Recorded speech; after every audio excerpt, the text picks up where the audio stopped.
Assalamualaikum warahmatullahi wabarakatuh. Alhamdulillah, hamdan katsiran thayyiban mubarakan fi nabiyya wa la rasula ba'da. Allahumma shalli wa sallim ala nabiyyina Muhammadin wa ala alihi wa ashabihi wa man tabi'ahu bi ihsanin ila yaumil qiyamah. Jamaah muslimin rahimakumullah taala. Alhamdulillah, kembali Allah Ta'ala takdirkan kita untuk hadir di salah satu rumah Allah Subhanahu wa Ta'ala. Inna masajida lillah. Sesungguhnya masjid-masjid itu milik Allah, bukan milik DKM, bukan milik RW, bukan milik ormas, bukan milik kelompok-kelompok tertentu. Tapi apa? Tapi inna masajida lillah. Sesungguhnya masjid-masjid itu adalah milik Allah Subhanahu wa Ta'ala. Baik. Pada kesempatan kali ini kita akan membahas salah satu tema yang berkaitan ya, atau yang bertepatan dengan peringatan yang sebagian besar kaum muslimin di Indonesia mereka memperingatinya, yaitu peristiwa Isra Mi'raj Nabi Sallallahu Alaihi Wasallam. Ya. Baik, kita tidak membahas tentang hukum perayaannya. Kita tidak membahas tentang hukum peringati perayaan Isra Mi'raj. Karena itu sudah perkara yang sudah sangat lama sekali dan tidak perlu dikupas kembali. Ya. Pasti di antara kita ada yang pro dan kontra tentang hukum tersebut. Tetapi yang ingin dibahas pada kesempatan kali ini adalah tentang kisah, ya, tentang kisah yang mungkin selama ini kita mendengar kisah Isra dan Mi'raj Nabi seperti itu. Tapi ternyata kalau kita mau belajar lagi, kita mau membaca kitab-kitab para ahli sejarah, ya, maka tidak seperti mungkin yang selama ini kita dengar. Ya, bukan berarti saya menyalahkan para asatidzah yang selama ini menyampaikan kisahnya seperti itu. Tidak maksud saya seperti itu, tapi meluruskan saja, insyaallah ta'ala. Baik. Jamaah muslimin rahimakumullah ta'ala. Isra itu berasal dari kata asra. Asra itu adalah perjalanan di malam hari. Kalau bahasa Arab, ya. Tapi kalau bahasa Ibrani, Isra itu adalah hamba pilihan. Artinya, hamba pilihan. Nah, kalau Israil berarti adalah hamba pilihan Allah, gitu. Karena Il itu dalam bahasa Ibrani adalah Tuhan atau Allah Ta'ala. Jadi kalau Israil itu hamba pilihan. Nah, Bani Israil adalah keluarga pilihan Allah Ta'ala. Siapa itu? Nabi Yakub alaihi salam dan keluarganya. Nah, Isra di sini ya, yang tadi saya katakan berasal dari kata asra yang berarti perjalanan di malam hari. Yang dimana di dalam Al-Quran surah Al-Isra. Ya, ingat ini dalil Isra, bukan dalil Mi'raj. Dalil Isra. Subhanalladzi asra bi'abdihi lailan masjidil haram ilal masjidil aqsa.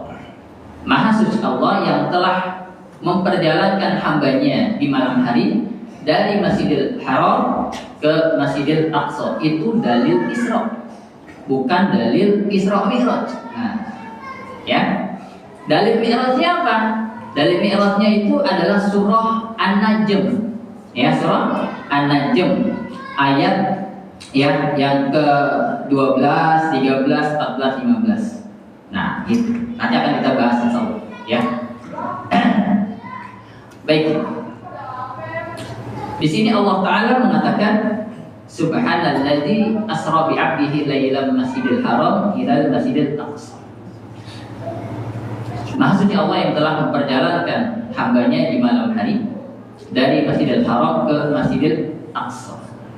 Faedah yang dapat kita ambil dari ayat ini adalah, ya, kenapa Allah Ta'ala memperjalankan Rasulullah pada malam hari.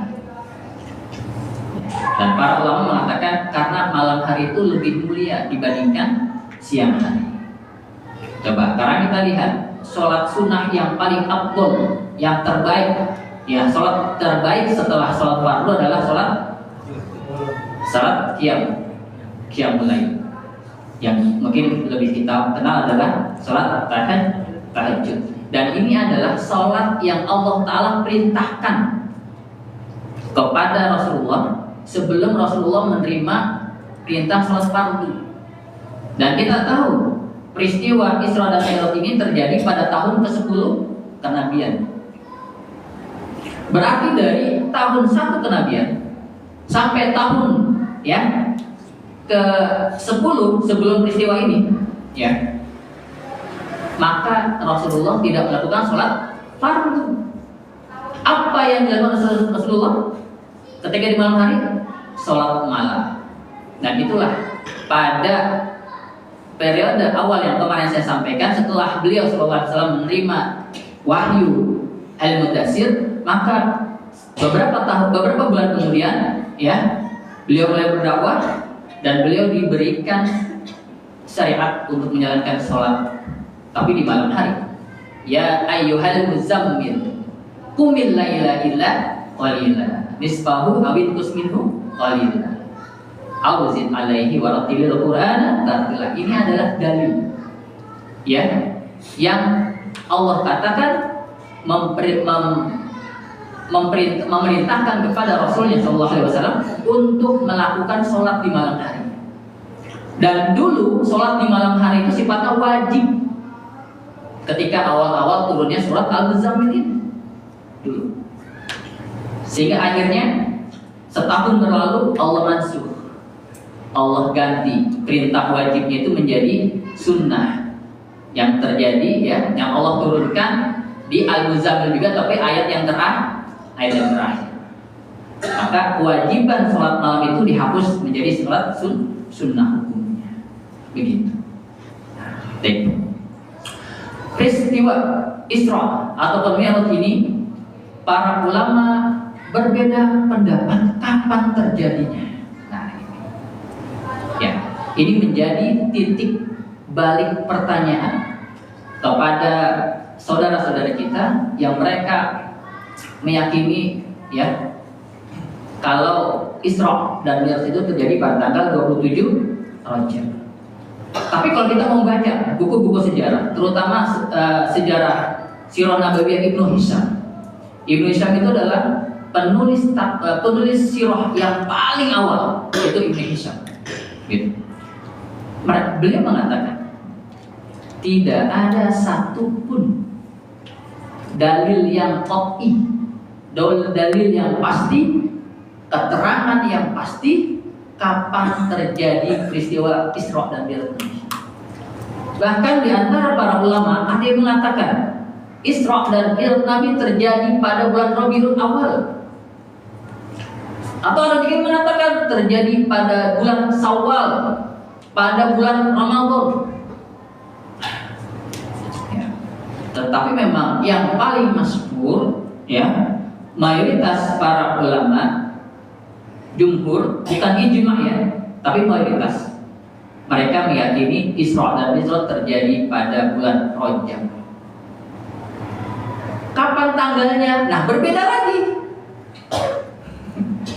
Tidak mereka yang meyakini terjadi pada bulan Rajab, para ulama yang meyakini pada bulan Rajab itu mereka juga berbeda lagi. Masalah kapan tanggalnya.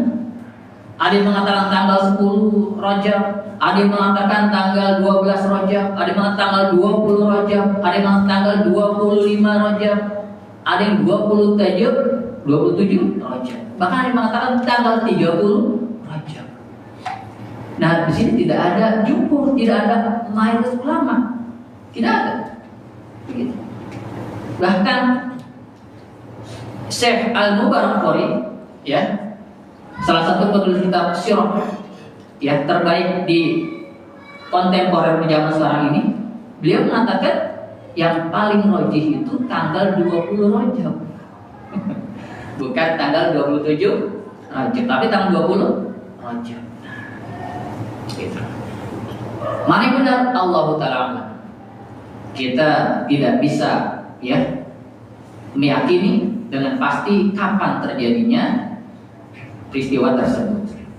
Yang kita yakini cukup satu, itu terjadi, sudah selesai. Mau di bulan Ramadan, mau di bulan Syawal, mau di bulan Rabiul Awal, ya, mau di bulan Rajab, silakan. Mau tanggal 10, mau tanggal 12, mau tanggal 20, mau tanggal 25, 27, 30, silakan. Kita cukup meyakini kalau memang itu terjadi, ya, terjadi. Lalu Allah Ta'ala mengatakan pula bi abdihi. Allah Ta'ala memperjalankan hambanya bi abdihi. Allah menggunakan kata abdun. Abdun. Nah, dikatakan abdun jika ruh dan jasad itu menyatu. Berarti apa? Berarti peristiwa tersebut Rasulullah SAW dalam keadaan apa? Fisik dan ruh menyatu dalam keadaan sadar. Karena ada sebagian pendapat para kaum muslimin di zaman sekarang ini, mereka mengatakan peristiwa Isra dan Mi'raj Nabi itu hanya ruhnya saja, hanya ruhnya. Kenapa? Karena tidak mungkin manusia itu mampu menembus atmosfer. Akhirnya apa? Hanya ruh, bukan jasad Nabi Sallallahu Alaihi Wasallam. Dan ini pendapat Mu'tazilah. Kaum Mu'tazilah yang mereka mengutamakan akal dibandingkan iman. Begitu. Di zaman sekarang banyak yang berpendapat seperti itu, terutama profesor-profesor yang mereka berada di lembaga, saya sebutkan 8 gitu kan, atau yang di Bandung apa tuh Bang? Yang buat teropong, Bosca. Terutama Profesor Thomas Jamaluddin. Dia mengatakan hanya ruh, bukan jasad. Karena tidak mungkin manusia mampu menembus atmosfer. Dia mengatakan seperti itu. Ya, awalnya itu bilang kita berlindung dari pemikiran seperti itu. Karena Allah mengatakan abdun di sini, hamba, bukan ruh, bukan ruh. Karena di Al-Quran ruh dan ruh itu ada bahasa sendiri. Ya, ada bahasa sendiri. Ketika di surah Al-Isra juga Allah Ta'ala mengatakan, ya Muhammad, jika hambaku berkata tentang ruh. Nah, di situ Allah mengatakan ruh, bukan yang lain. Baik. Kemudian lailam abdihi lailam minal masjidil haram, dari Masjidil Haram. Baik. Yang dikatakan Masjidil Haram menurut Syekh bin Bas dan juga Syekh Al-Utsaimin rahimahumullah taala, seluruh tempat yang berada di kawasan tanah haram. Jadi bukan hanya satu masjid saja. Jadi contoh, misalkan ini wilayah haram, wilayah tanah haram, ya. Maka seluruh wilayah tanah haram itu dikatakan apa? Masjidil Haram. Bukan hanya masjid yang ada Ka'bahnya saja, tapi seluruh kawasan haram, ya, mau dari ujung pinggir sampai ujung pinggir lagi, jika dia masuk dalam kawasan Mekah, maka termasuk dalam tanah haram. Kenapa demikian? Karena Rasulullah SAW ketika terjadi peristiwa Isra, Allah memberangkatkan beliau dari salah satu rumah istrinya, dan rumah istrinya ini tidak berada di Masjid Haram, tapi di kawasan jauh dari Masjid Haram. Artinya menandakan apa? Menandakan seluruh wilayah yang masih berada di dalam kawasan Mekah itu adalah tanah haram. Konsekuensinya, setiap kita sholat di masjid manapun, walaupun itu bukan di masjid yang ada bangunan Ka'bahnya, maka pahalanya sama seperti kita sholat di masjid yang ada bangunan Ka'bahnya. Begitu.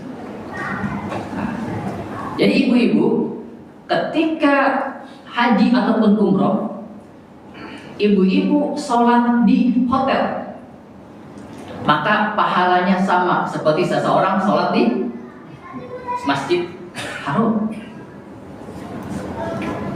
Atau kita sholat di kawasan yang di pinggir kota Mekah misalnya, di Masjid di daerah pinggiran kota Mekah, maka pahalanya sama seperti seseorang yang sholat di Masjid Haram.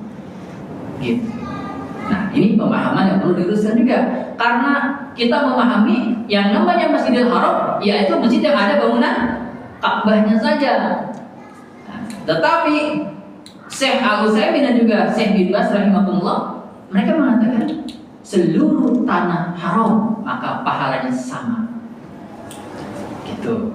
Ya. Nah, ini perlu diluruskan. Kemudian ilal Masjidil Aqsa, ke Masjidil Aqsa. Kenapa Allah Ta'ala memperjalankan Rasulnya ke Masjidil Aqsa?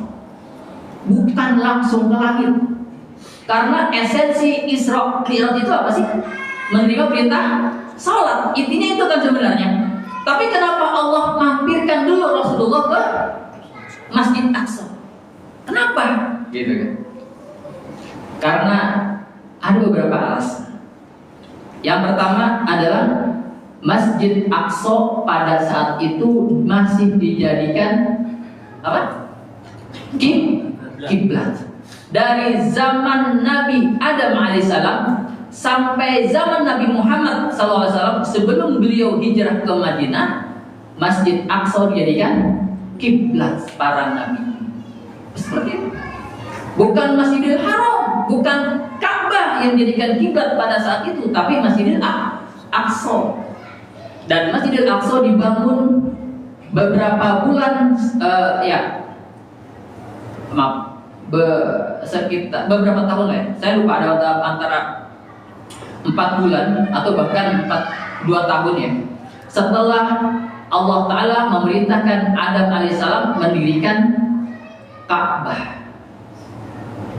Ya. Jadi Masjidil Aqsa itu dibangun oleh para malaikat setelah Nabi Adam mendirikan bangunan Ka'bah. Barulah Masjidil Aqsa dibangun. Gitu. Ya. Itu yang pertama, ya. Karena pada saat itu Masjid Aqsa dijadikan kiblat kaum muslimin dalam melakukan ibadah salat. Ustaz, emang salat sudah Allah syariatkan kepada Nabi dan Rasul terdahulu? Sudah Allah Ta'ala syariatkan. Bahkan kita tahu Nabi Sulaiman alaihissalam meninggal dalam keadaan salat. Atau Nabi Ibrahim dalam doanya, beliau mengatakan, Rabbi habli muqimas sholati. Ya Allah, jadikanlah keluarga kami menjadi keluarga yang mendirikan sholat. Berarti perintah sholat ini sudah terjadi dari zaman Nabi Adam sampai zaman Nabi Muhammad SAW. Sudah Allah perintah. Dan kiblatnya ke arah Masjidil Aqsa. Itulah asbab yang pertama kenapa Allah Ta'ala memperjalankan Rasulullah, ya, mampirkan dulu ke Aqsa. Itu yang pertama. Yang kedua, alasan yang kedua adalah untuk menjawab perdebatan orang-orang Quraisy jika mereka bertanya tentang bagaimana bentuk Masjidil Aqsa. Baik. Pagi hari setelah peristiwa Isra dan Mi'raj tersebut, Rasulullah SAW menceritakan pengalamannya itu, kejadian tersebut kepada kaum Quraisy pada saat itu. Dan yang Rasulullah ceritakan hanya perjalanan beliau ke Masjidil Aqsa, bukan perjalanan beliau ke atas langit. Kenapa Rasulullah hanya menceritakan tentang perjalanan beliau ke Aqsa, tidak ke atas langit? Untuk menjawab pertanyaan. Kenapa? Karena di antara penduduk Mekah pada saat itu sudah ada beberapa kabilah yang melakukan perjalanan ke negeri Syam dan mereka mampir ke Masjidil Aqsa. Dan orang-orang ini bertanya kepada Rasulullah, "Ya Muhammad, kalau memang engkau benar melakukan perjalanan ke Masjidil Aqsa, ceritakan kepada saya, ceritakan kepada kami tentang bagaimana bentuk kubahnya, bagaimana jumlah tiangnya, bagaimana jumlah jendelanya warnanya apa. Dan Rasulullah menceritakan itu. Menceritakan. Kenapa? Karena Rasulullah SAW sudah pernah singgah ke Masjidil Aqsa. Begitu. Dan beliau tidak menceritakan pengalamannya ke atas langit. Itu akan semakin membuat orang-orang tidak percaya. Tidak percaya. Kenapa? Karena tidak ada satupun orang yang pernah ke atas langit masalahnya. Tetapi Rasulullah hanya menceritakan peristiwa Isra-nya saja. Kenapa? Karena ada penduduk Mekah yang sudah melakukan perjalanan ke Masjidil Aqsa. Dan ketika ditanya tentang bagaimana keadaan bentuk Masjidil Aqsa, dan beliau menjawab sesuai apa yang ditanyakan hal tersebut. Itu. Bayangkan, ketika Rasulullah menceritakan pengalaman ke Aqsa saja, banyak orang-orang Quraisy atau bahkan sahabat-sahabat yang sudah masuk Islam, mereka tidak percaya. Dan ada beberapa mereka sahabat yang sudah Islam sini, mereka murtad, tidak meyakini ucapan Rasulullah. Kenapa? Tidak mungkin seseorang melakukan perjalanan hanya dalam satu malam ke Aqsa yang butuh 2 bulan perjalanan dengan kuda keledai beberapa bulan lagi. Begitu, tidak mungkin. Apalagi menceritakan pengalaman ke atas langit, tambah tidak percaya lagi. Dan mungkin bisa jadi seluruh sahabat itu menjadi kafir kembali. Begitu. Ya. Nah, itulah ya asbab yang kedua. Nah, ini kan yang mungkin tidak kita ketahui. Karena apa? Karena mungkin yang sama ini kita dapatkan. Rasulullah menceritakan pengalaman Isra dan Mi'raj kepada kaum Mekah pada saat itu.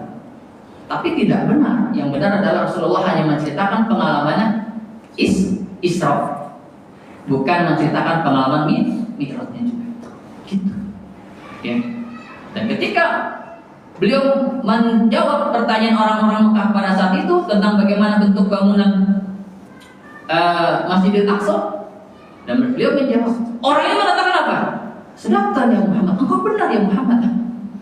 Engkau benar, karena kami pernah melakukan perjalanan ke sana. Tapi apakah mereka percaya? Langsung mereka meyakini, beriman pada Rasulullah? Nah, tidak ternyata.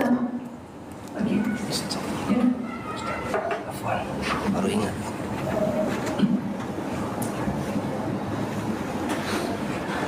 Ya. Jadi itu asbab yang kedua. Ya, kenapa beliau melakukan perjalanan ke Masjidil Aqsa. Dan ada satu sahabat Nabi yang benar-benar meyakini peristiwa tersebut, yaitu Abu Bakar. Makanya Abu Bakar itu adalah sahabat ya yang menyelamatkan dakwah Nabi Shallallahu Alaihi Wasallam. Seseorang yang menyelamatkan dakwah Nabi Shallallahu Alaihi Wasallam. Beliau diberi gelar As-Siddiq. Itu orang yang membenarkan. Orang yang membenarkan artinya. Bukan orang yang benar, tapi orang yang membenarkan. Ya. Pertama peristiwa itu, terutama peristiwa Isra. Bahkan ada satu ucapan Abu Bakar ya, yang terkenal. Beliau mengatakan, ya Muhammad, jika di balik tembok itu ada kain berwarna putih, tetapi engkau katakan kain tersebut warnanya hitam, maka aku akan menutup mataku dan meyakini kain tersebut warnanya hitam. Saking yakinnya Abu Bakar kepada Rasulullah Shallallahu Alaihi Wasallam. Seketika itu juga maka para sahabat yang awalnya ya imannya lepas, imannya hilang, mereka murtad, akhirnya mereka kembali ya meyakini dakwah Nabi Shallallahu Alaihi Wasallam. Itu asbab yang kedua. Asbab yang ketiga, kenapa Rasulullah SAW memperjalankan beliau ke Masjidil Aqsa? Karena Masjidil Aqsa itu adalah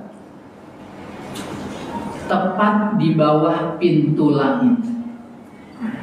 Ya, posisi di bumi yang tepat di bawah pintu langit. Oke, kalau kita baca salah satu tafsir surah An-Naba, wa futihatis sama'u fakanat abwaba, dan ketika dibukakan pintu-pintu langit, berarti pintu ada langitnya.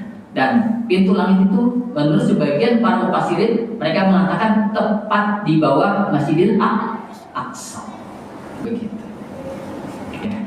Dan kendaraan yang Rasulullah gunakan dalam peristiwa Isra adalah buraq. Buraq. Nah, buraq ini bukan seperti yang selama ini kita dengar ada sayapnya gitu. Tidak. Bukan seperti itu. Dan buraq adalah binatang ghaib. Binatang ghaib. Kenapa dikatakan buraq binatang ghaib? Karena Rasulullah menceritakan tentang langkahnya. Satu langkah buraq panjangnya sejauh kita memandang. Satu langkah buraq panjangnya sejauh kita memandang. Jadi kalau kita memandang di daerah tanah yang kosong, misalkan, sejauh mata kita memandang itu langkah kaki yang pertama. Langkah kaki yang kedua pun sama seperti itu. Pertanyaannya, ada nggak binatang seperti itu di dunia yang bersifat nyata? Ada nggak? Tidak ada. Maka buruk itu binatang ghaib. Ya, bukan binatang yang nyata terlihat oleh manusia biasa, tidak seperti itu. Dan Rasulullah SAW hanya menggunakan buruk dalam peristiwa Isra. Dalam peristiwa Mi'raj beliau tidak menggunakan buruk. Jadi buruk itu hanya dipakai dari Masjidil Haram ke Masjidil Aqsa saja, bukan ke atas langit buruk itu dipakainya. Begitu. Karena apa? Karena apa dalilnya? Dalilnya adalah tadi Rasulullah menceritakan tentang langkah buruk. Berarti kalau langkah itu kan begini, yang berada di daratan yang lurus kan? Kalau Mi'raj naik nggak? Mi'raj naik. Kenapa Rasulullah tidak menceritakan tentang sifat buruk?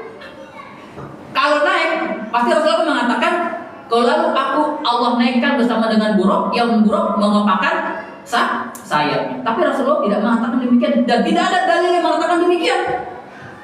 Dalilnya hanya Rasulullah SAW mengatakan langkahnya buruk sejauh mata kita memandang. Begitu. Berarti kaki yang melangkah, bukan kepakan sayap. Karena yang buruk tidak ada sayapnya. Tidak seperti yang mungkin selama ini kita dapatkan. Kisahnya seperti itu. Begitu. Ya. Nah, itu ya. Jadi pemahaman yang perlu kita luruskan adalah yang pertama, kenapa Rasulullah SAW Allah mampirkan dulu ke Masjidil Aqsa? Apa yang pertama tadi Pak? Iya, karena Masjidil Aqsa adalah masjid yang digunakan kiblat pada saat itu oleh seluruh nabi. Yang kedua, untuk menjawab pertanyaan dari kaum Quraisy pada saat itu. Karena di antara mereka ada orang-orang yang pernah melakukan perjalanan ke negeri Syam. Itu. Yang ketiga, karena Aqsa tepat di bawah pintu langit. Begitu.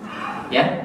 Dan buruk itu kendaraan ghaib, bukan kendaraan yang bersifat nyata yang dapat dilihat oleh seluruh manusia. Dan Rasulullah SAW hanya menggunakan apa? Rasulullah SAW hanya menggunakan buruk hanya dalam Isra-nya saja, tidak dalam Mi'raj. Ya. Jadi pemahaman kita yang dimana mungkin sama yang kita dengar, Rasulullah menggunakan buruk dalam peristiwa Mi'rajnya, maka itu dihapus. Ya, dihapus. Kita meyakini buruk itu hanya dipakai oleh Rasulullah dalam peristiwa Isra-nya saja. Baik.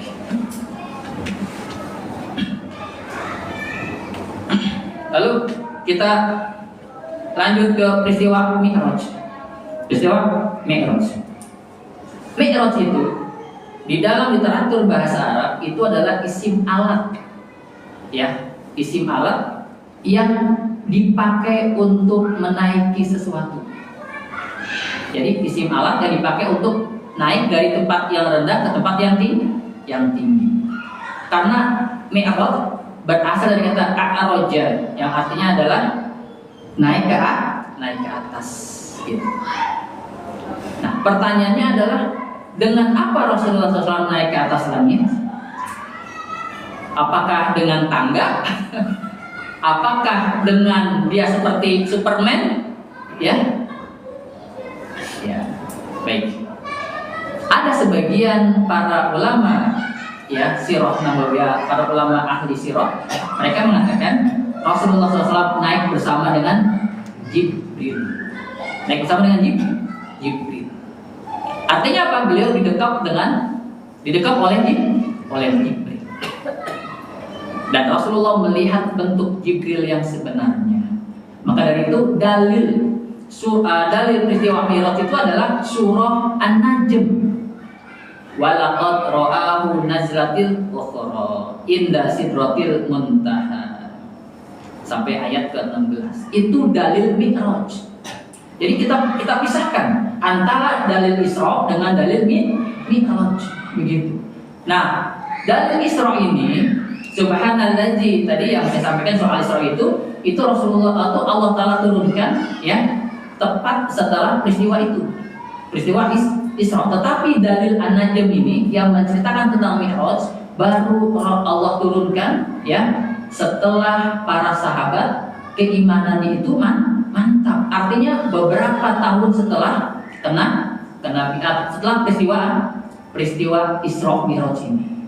Jadi nggak langsung Allah Ta'ala turunkan dalil tentang Mi'raj begitu. Kenapa? Karena kalau Allah Ta'ala langsung turunkan dalil tentang Mi'raj, maka khawatir para sahabat yang keimanannya belum kokoh, belum mantap, kembali kafir. Itu tadi tidak mungkin seseorang itu melakukan perjalanan ke atas dan tidak ada saksinya juga. Ya, tidak ada saksi. Begitu. Nah, khawatir. Jadi akhirnya ya Allah Subhanahu wa taala menurunkan dalil tentang peristiwa Mi'raj itu terpisah dengan dalil Isra. Itu hikmahnya. Jadi beberapa tahun setelah peristiwa Mi'raj barulah Allah Ta'ala turunkan dalil ini.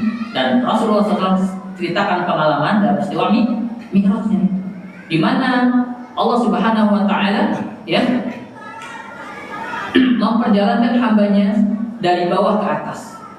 Ya. Dan di situ Rasulullah SAW melihat bentuknya Jibril yang sebenarnya. Begitu.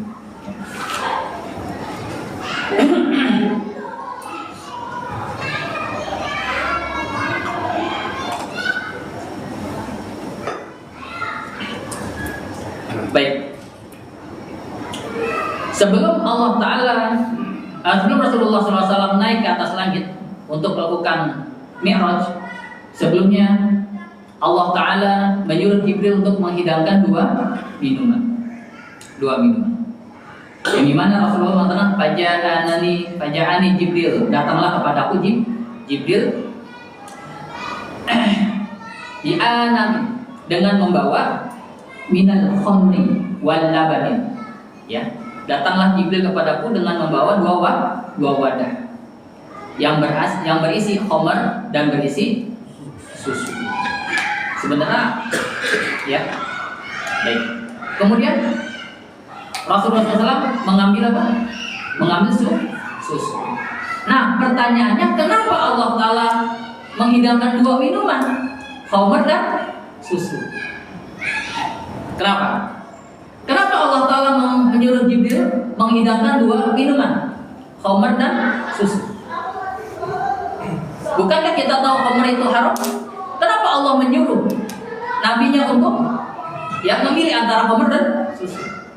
Karena pada saat itu khamr belum Allah haramkan. Belum. Kalau kita mau melihat di Al-Quran ada 4 tahapan pengharaman khamr.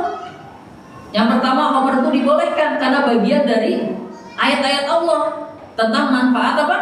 Tentang manfaat buah anggur yang diperas, silakan engkau nikmati. Itu bagian dari karuniaku. Begitu. Ya, jadi khamr dulu itu belum diharamkan, dan khamr baru diharamkan ya setelah peristiwa hijrahnya Nabi ke Madinah. Artinya nih, para ulama mengatakan umat-umat terdahulu, kaum muslimin terdahulu, kaum Nabi dan Rasul terdahulu, mereka masih mengkonsumsi khamr. Karena pada saat itu khamr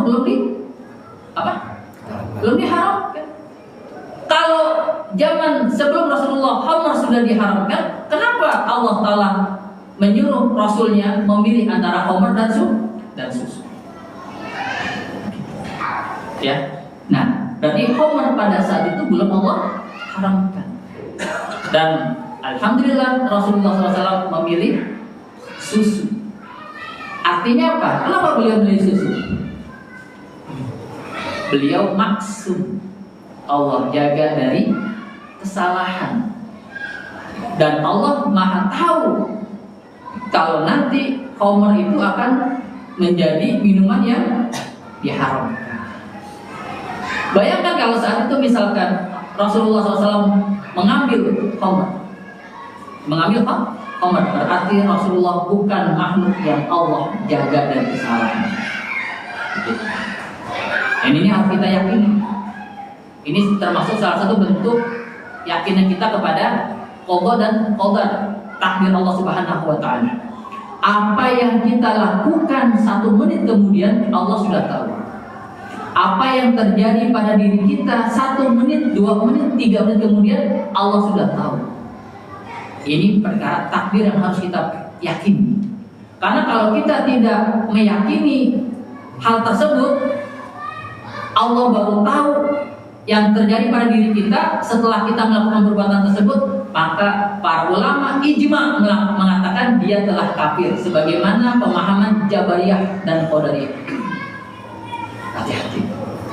Jabariyah dan Qadariyah, para ulama ijma mengatakan mereka kafir. Kenapa? Karena mereka tidak meyakini Allah tahu sebelum hamba tersebut melakukan perbuatan. Allah baru tahu setelah hamba tersebut melakukan perbuatan. Nah, hati-hati.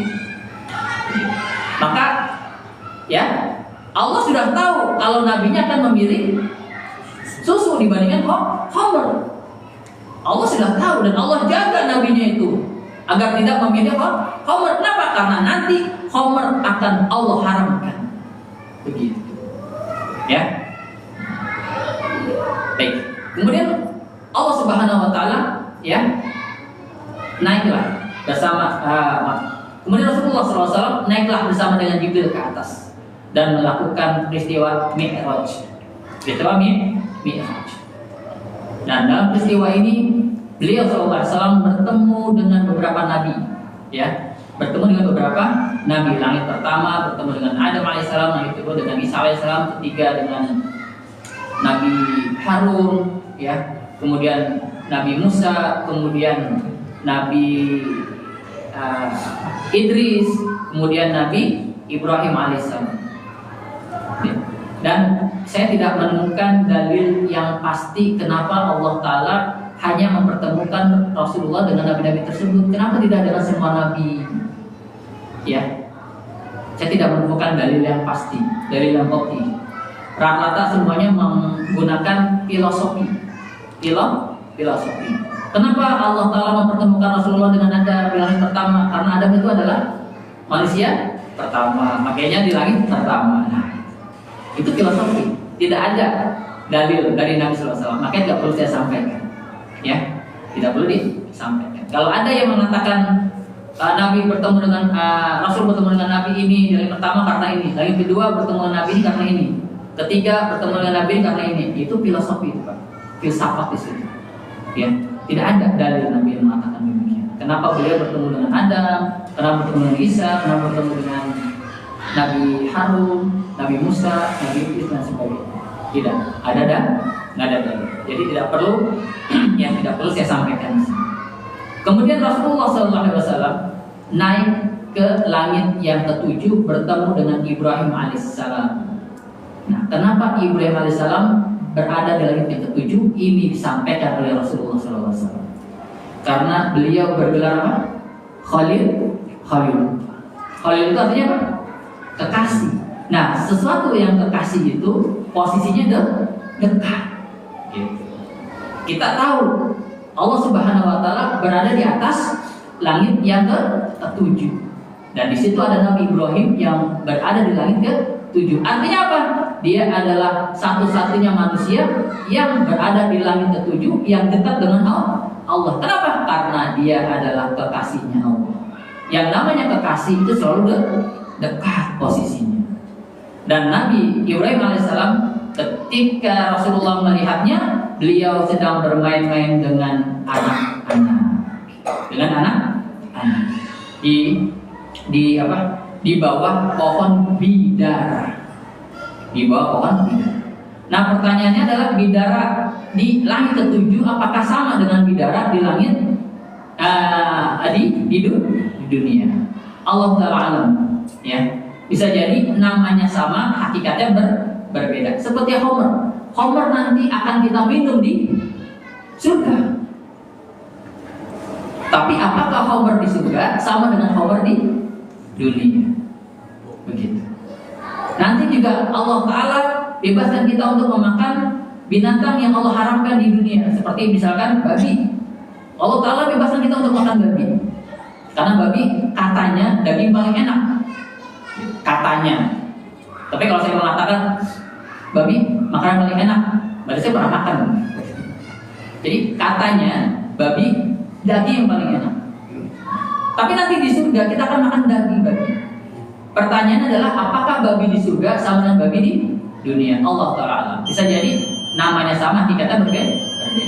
Dan ketika Rasulullah SAW melihat Nabi Ibrahim sedang bermain dengan anak-anak kecil, maka Rasulullah SAW mengatakan sesungguhnya setiap anak yang dilahirkan dalam keadaan fitrah, walaupun dia lahir dari orang tua yang kafir, kullu yuladu mauludin alal fitrah, setiap anak yang dilahirkan dalam keadaan Islam, ya, dalam keadaan Islam, fa'abawahu, maka orang tuanya lah yang menjadikan dia sebagai seorang al-yuhawidani, sebagai seorang Yahudi, atau awyuna sinori, atau sebagai seorang Nasrani, atau ayuma disani, atau seorang majusi. Jadi setiap bayi yang lahir meninggal dalam keadaan belum balik, setiap anak yang meninggal dalam keadaan belum balik, walaupun dia lahir dari keluarga yang kafir, maka pendapat yang paling sahih, anak tersebut menjadi ahlus surga. Ya, buktinya ini. Nabi Ibrahim bermain dengan anak-anak yang dimana Rasulullah mengatakan anak-anak tersebut mereka adalah anak-anak yang lahir dari keluarga kafir dan mereka meninggal dalam keadaan belum balik. Lalu Nabi Shallallahu Alaihi Wasallam diantarkan oleh Jibril ke Sidratil Muntaha, dan Sidratil Muntaha itu adalah puncak tertingginya seorang makhluk yang tidak dapat lagi digapai. Setelah itu Jibril tidak dapat menemani beliau, tidak dapat menemani Rasulullah SAW untuk menghadap Allah Subhanahu wa Ta'ala. Jibril tidak dapat. Ya. Jadi Sidratil Muntaha, Muntaha itu artinya apa? Puncak tertinggi seorang makhluk untuk sampai ke atas. Itu batasnya di situ. Dan Rasulullah SAW sendiri di Sidratil Muntaha. Dan beliau SAW diajak bicara oleh Allah Subhanahu wa Ta'ala. Berarti kalau diajak bicara, Allah Ta'ala memiliki apa? Mulut. Ya, baik.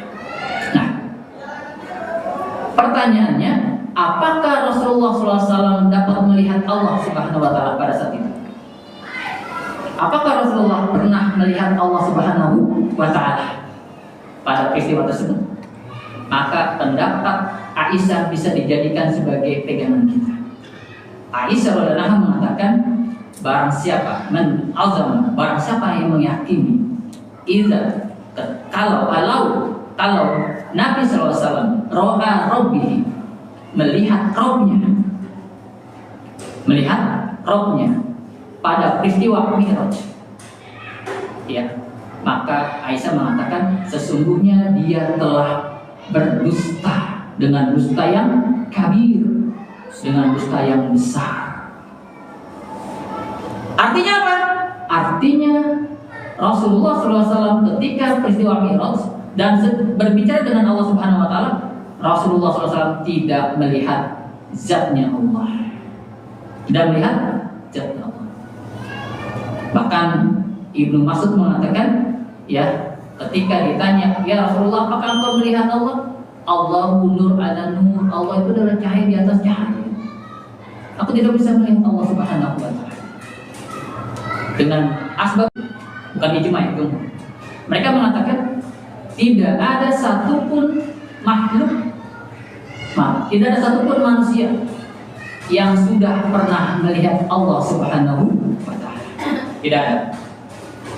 Hatta Nabi Adam alaihissalam wa zawjuh, atau dengan istrinya Hawa alaihissalam. Tidak ada. Tidak pernah ada manusia yang sudah pernah melihat Allah Ta'ala. Tidak ada. Begitu. Hatta Nabi Sallallahu Alaihi Wasallam, sampai dengan Nabi Sallallahu Alaihi Wasallam pun tidak bisa melihat Allah Subhanahu wa Ta'ala. Dan akhirnya beliau Sallallahu Alaihi Wasallam mendapat perintah ibadah sholat. Itu esensi dari Isra dan Mi'raj. Tujuannya cuma satu, yaitu mendapatkan perintah sholat. Kalau kita sudah tahu sholat itu diterima oleh Nabi, kewajiban yang Allah Ta'ala berikan kepada Nabi SAW berbeda dengan kewajiban-kewajiban yang lain.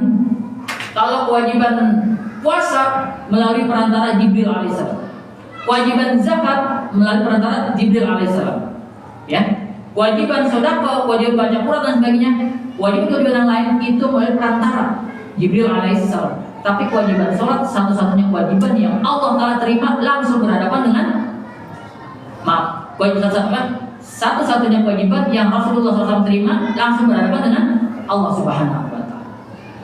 Berarti begitu agungnya ibadah sholat, begitu mulianya ibadah sholat. Bahkan sampai-sampai ada hadis Nabi mengatakan pembatas antara kekafiran dan muslim itu adalah sholat. Pembatas, pembeda antara kekafiran dan muslim itu adalah sholat. Barang siapa yang tidak melakukan sholat, fahuwa kafir, maka dia sudah kafir. Allah Ta'ala alam, ya, mana pendapat yang paling rajih antara seseorang yang dia tidak sholat tapi masih meyakini sholat wajib, ya, apakah dia masih Islam atau kafir? Di sini para ulama fuqaha berbeda pendapat. Ada yang mengatakan walaupun dia meyakini sholat itu kewajiban, tapi kalau dia nggak sholat maka dia telah kafir. Tapi ada juga mengatakan dia masih seorang muslim. Ya, itu perkara fikih. Maaf, itu perkara akidah, bukan fikih. Perkara akidah, keyakinan. Dan Rasulullah SAW menerima perintah sholat itu, ya, awalnya sebanyak 50 waktu. Kenapa Rasulullah menerima 50 waktu awalnya perintah sholat? Karena itu juga yang Allah bebankan kepada umat-umat sebelumnya, 50 waktu juga. Dan bisa jadi 50 waktu itu, satu waktu ada yang 4 rakaat, satu waktu ada yang 3 rakaat, satu waktu ada yang 2 rakaat. Jadi kalau di total itu berapa rakaat dikali 50. Awalnya seperti itu. Sampai akhirnya beliau bertemu dengan Nabi Musa alaihissalam ketika mau turun. Dan Nabi Musa alaihissalam itu adalah Nabi yang punya kontribusi besar untuk kaum muslimin, umatnya Muhammad SAW. Apa? Minta negosiasi, ya, negosiasi kepada Allah. Nyuruh lagi tuh, ya Muhammad, i'rad, naik lagi ke atas, mintalah keringanan, karena sesungguhnya umatmu tidak mampu melakukannya. Kata Nabi Musa alaihissalam. Turun tuh 45, turun lagi 40, turun lagi 35, sampai akhirnya di 5. Itu ketika 5 bertemu dengan Musa masih nyuruh naik ke atas lagi tuh. Ya Muhammad, naik lagi ke atas, umatmu gak mampu untuk melakukan itu. Tapi Muhammad SAW mana lu, bolak-balik. Dan ternyata benar gak? Benar gak? 5 aja banyaknya. Coba lihat, ya, coba lihat berapa warga Balida di sini. Penuh nggak masjid? Itu indikasi. Berarti yang diucapkan Musa alaihissalam benar. Nah, kenapa Musa meyakini kalau umatnya Muhammad itu dia akan mampu, walaupun cuma 5 waktu? Kenapa? Musa meyakini kalau umat Muhammad tidak akan mampu melakukan 5 waktu itu. Makanya balik lagi ke atas. Kenapa? Karena umatnya Musa alaihissalam saja Bani apa? Bani Israel kan? Ini saya katakan apa itu Israel? Hamba? Nah, kaumnya yang menjadi pilihan Allah saja, berarti kaum yang menjadi pilihan Allah kaum apa itu? Kaum terbaik kan? Benar kan? Itu aja nggak mampu. Begitu. Dengan kata begini, ya Muhammad, kaumku saja, kaumku nih, Bani Israel, orang-orang pilihan Allah itu, Israel pilihan Allah itu aja nggak mampu melakukannya, apalagi umatmu ya Muhammad yang bukan pilihan Allah itu. Dengan kata seperti itu, ternyata benar. 5 saja berat banget. Begitu. Ustaz, saya sholat kok tapi di rumah. Terbentur dengan hadis lagi. La salata illa rajul, tidak ada salat bagi laki al-munfaridu fil baitihi, yang salat sendiri di rumahnya. Ini hadis loh. Sahih, tidak ada salat bagi seseorang yang mendengar suara azan ketika dia salat di rumah. Berarti dengan kata lain apa? Jika seseorang lelaki mendengar suara azan tapi dia tidak mendatangi masjid atau musola, maka sholatnya tidak sah ketika dia melakukan di rumah. Ini hadis Allah Ta'ala, ya. Begitu. Baik. Jamaah muslimin rahimakumullah, ya. Kalau dijabarkan lebih detail lagi, mungkin waktu kita tidak cukup, ya. Gitu, ya. Makanya saya ringkas-ringkasnya, ya. Semoga apa yang saya ringkas ini, saya sampaikan ini bisa menjadi pencerahan, ya, dari apa yang selama ini kita pahami, ya. Demikian, silakan jika ada pertanyaan. Assalamualaikum warahmatullahi wabarakatuh.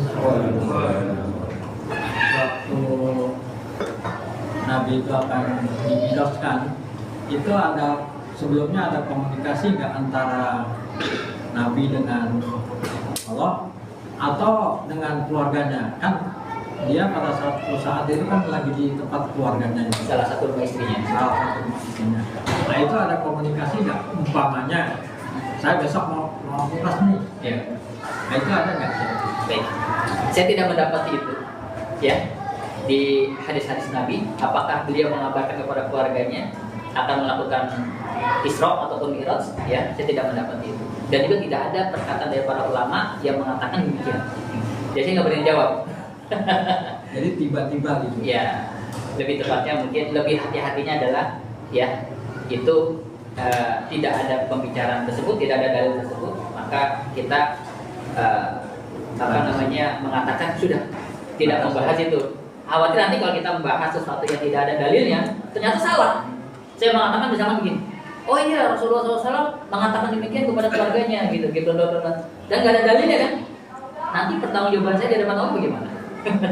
Atau saya mengatakan tidak ada misalkan, tidak ada, Rasulullah tidak ada mengatakan demikian kepada keluarganya, dan ternyata misalkan ada dalil yang belum saya ketahui kan, gitu kan? Nah, tadi bagaimana kan? Ya, tapi jelas saya tidak mendapati dalil sejauh ini kalau Rasulullah SAW mengabarkan kepada keluarganya, ya. Dan memang setiap apa yang Rasulullah SAW alami berupa wahyu, ya, Rasulullah itu menerima secara mendadak, dan kita harus yakini berdasarkan surah An-Najm ayat yang keempat itu, ya. Apa saya lupa tuh? Ada apa nggak surah An-Najm ayat keempat dan kelima itu? Ada apa nggak? Saya lupa. Jadi apa yang dia lakukan Rasulullah SAW berdasarkan wahyu, illa wahyu yuha, ya kan? Ya. Jadi ketika Rasulullah SAW beliau ingin diperjalankan oleh Allah Subhanahu Wa Taala, datanglah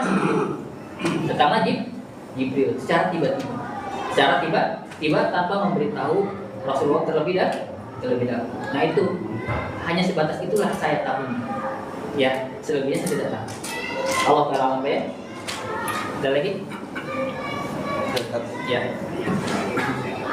Mau tanya Ustaz, tadi ada statement dari kaum Jabariyah atau Jabariyah yang menyatakan Allah itu tidak tahu apa yang terjadi sebelum itu terjadi. Iya.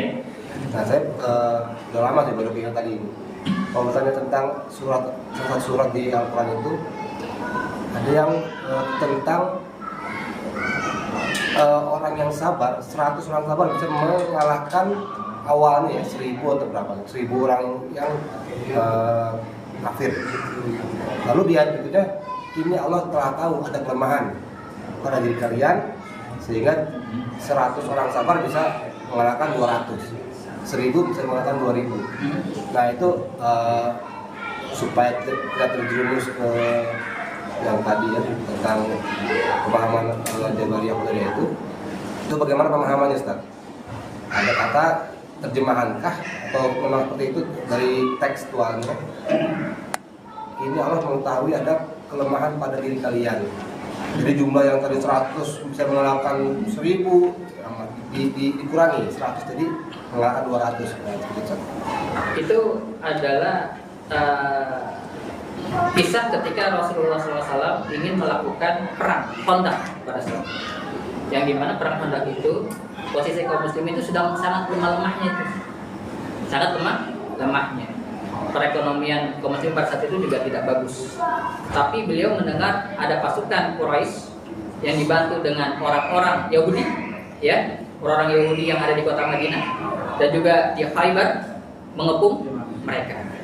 Akhirnya dilakukanlah perang Khandaq dan di situ Rasulullah SAW ya diberikan perumpamaan oleh Allah Subhanahu wa Ta'ala tentang orang-orang yang Allah anugerahkan berupa kesabaran di dalam menjalankan dakwah. Kesabaran bisa mengalahkan beribu-ribu segala kejahatan ataupun makar Allah itu lebih utama. Jadi situ. Nah, artinya apa? Ketika Rasulullah SAW diberikan perintah untuk melakukan peperangan pada saat itu, kaum muslimin dalam keadaan yang tidak bagus, Allah tahu nggak mereka akan menang? Allah tahu, tapi para sahabat-sahabat ini, apakah mereka tahu mereka akan menang? Tidak. Maka Allah Ta'ala turunkan ayat tersebut untuk memberikan semangat kepada kaum muslimin. Orang yang jumlahnya sedikit itu belum tentu kalah. Orang yang jumlahnya besar itu belum tentu menang. Maka dari itulah Allah Ta'ala turunkan ayat tersebut untuk menjadi motivasi, sehingga kaum muslimin pada saat itu mereka berangkat untuk melakukan perang Khandaq. Dan perang Khandaq itu adalah satu-satunya perang tanpa kontak fisik, ya, tanpa kontak fisik. Karena ide dari siapa? Salman Al-Farisi melakukan, dia dilakukan pari begitu. Sehingga akhirnya apa? Siapa yang mengalahkan mereka? Allah lah. Tanpa terjadi kontak fisik, ya, maka Allah Ta'ala lah yang mengalahkan kaum kafirin pada saat itu. Berupa apa? Berupa angin. Setelah berhari-hari, berminggu-minggu mengepung kaum muslimin, akhirnya mereka dikalahkan oleh Allah berupa datangnya angin. Jadi ya, Allah tahu akan menang kalian. Tapi para sahabat manusia tahu nggak mereka akan menang? Nggak tahu. Begitu. Ya. Nah, satu lagi ini saya sampaikan. Kalau kita membahas tentang masalah takdir, ada dua ilmu yang kalau kita bahas terlalu detail itu akan tersesat. Pertama, ilmu mempelajari takdir. Yang kedua, ilmu mempelajari tentang zat Allah. Nah, kalau kita terlalu detail mempelajari itu, khawatir semakin dalam mempelajari itu semakin gelap dan berpotensi tersesat. Sebagaimana orang-orang yang meyakini Allah itu tidak di atas langit. Nggak mungkin Allah itu di atas langit. Kalau Allah Ta'ala di atas langit, bersemayam di atas ars misalkan. Lalu sebelum ars itu ada, Allah ada di mana? Bahaya nggak itu? Bahaya itu. Hati-hati. Jadi semakin kita mempelajari tentang zatnya Allah, semakin dalam, semakin gelap, berpotensi semakin tersesat. Sama takdir pun sama. Semakin dalam kita mempelajari tentang takdir, semakin detail, semakin gelap, berpotensi semakin tersesat.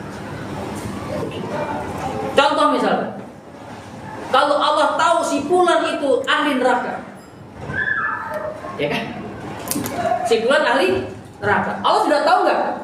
Kalau hamba-hambanya itu dari sekarang ahli surga dan neraka, Allah sudah tahu nggak?